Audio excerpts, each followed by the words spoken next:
Hi everyone, Tim here. I wanted to talk a little bit about the material for bow. I'm currently in Singapore, so what I did is I went down to a furniture store and I bought out myself a piece of rattan. Usually we like to have a bow about 1 fist distance above our head.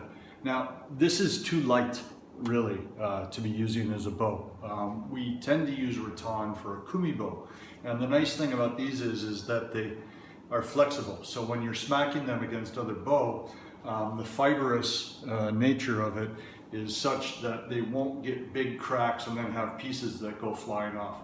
So they're good to use when you're going to be smacking bow against sai, bow against tonfa, bow against bow, and these types of things. They're not so good for Kihon and Kata because they're too light.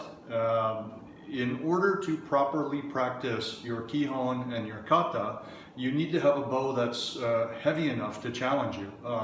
My friend Andy Quast mentioned this in some of his posts, and he's absolutely right. If I have a light bow, then I can get away with some bad technique. If I have a heavy bow and I try to do this, it doesn't work. And then if I have a heavy bow, I need to use the body to move it. So generally what you want to have is a bow that's the right length, the right girth to fit in your hand. People can talk about taper or not taper. I tend to use a slight taper on mine because that's what I was introduced to, but straight bow work just as well. And they should be made out of either red oak or some similar type of wood that has that nice combination of rigidity and weight, and then also flexibility. So they're not too rigid, because if they're too rigid, then they have a tendency to snap. And if they're too flexible, then they tend not to be heavy enough.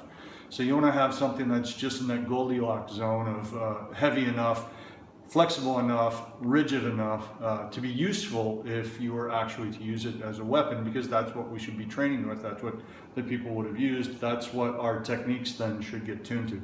This is not right for that, but it's the only thing that I could have here in Singapore. For those of you that are thinking about what to get as a bow, try to avoid the toothpick bows that you see in Century and things like that. They're not useful for teaching your body how to move, to use a weapon that has the proper mass and qualities of a weapon. If someone were to hit me with one of those light toothpick bows, it'd leave a welt. I would be irritated. You might be able to cause me some physical pain. But compare that with somebody who hit me with something made out of red oak or purple heart or a heavier bow. If they hit me properly, I should die, right? It's a weapon. If you use a weapon, then it should cause that kind of an outcome.